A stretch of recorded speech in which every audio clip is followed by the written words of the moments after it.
And we start again tonight with our continuing coverage of the Larry Nassar scandal. While the women who endured Larry Nassar's abuse will continue to fight for change at Michigan State University, we're getting a look at new court documents showing the university continues to argue they're not liable for his actions. Tonight, Target 8's Lindsay McComal joining us now in studio with the brand new information she's uncovering this evening. Yeah, Brian and Marley, that's right. New court documents show how the institutions are justifying their lack of action over the years. Also, one big takeaway from these documents, for the very first time, we're getting a detailed look at the reports of abuse victims say were brushed off.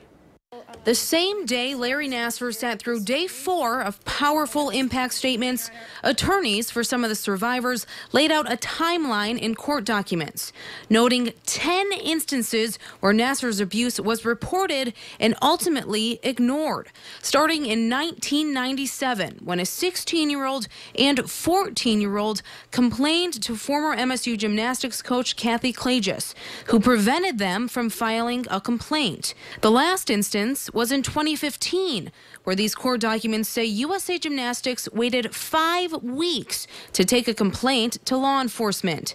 The documents also say no one at USAG ever notified MSU or Twistars, another gym Nassar was affiliated with.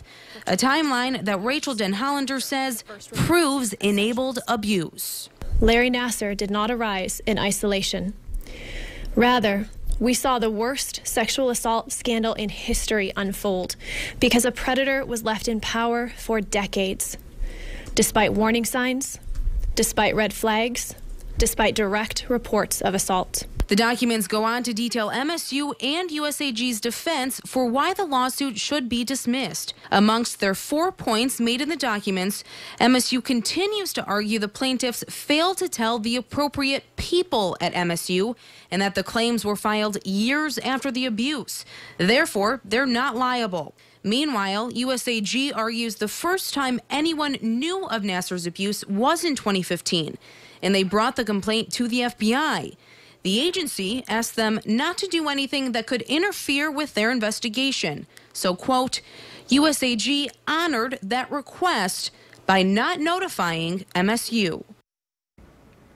Now, according to court records filed yesterday, the university has until mid-March to file any supplement material to further support their argument for dismissing the lawsuit. We do go into further detail of these documents. That's on woodtv.com. Marley. Okay, thank you, Lindsay. Another thing on the minds of many, now that Luana Simon has resigned, is who will take the top spot at MSU. One of the names being suggested to fill the president position happens to be a well-known man from West Michigan. Mark Murray is the current vice chair of Meyer and was also the president of Grand Valley State University from 2001 to 2006.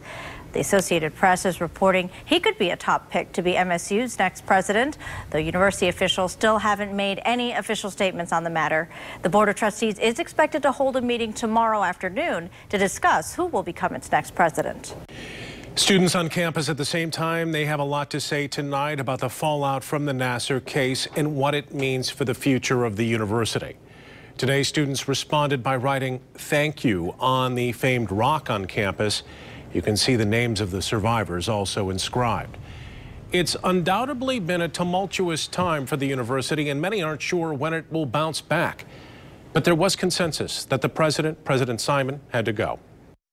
I think it's a really good time for change and to maybe make sure that MSU is very open about everything going on and a trustworthy school. And I feel like if they have that face, then more people would apply and it won't really affect their incoming classes. Students also said that the case had generated some much-needed unity across campus. We're continuing to follow every new development of this story, so be sure to head over to woodtv.com or open up your Wood mobile app for the latest on the Nassar fallout and the investigation at Michigan State.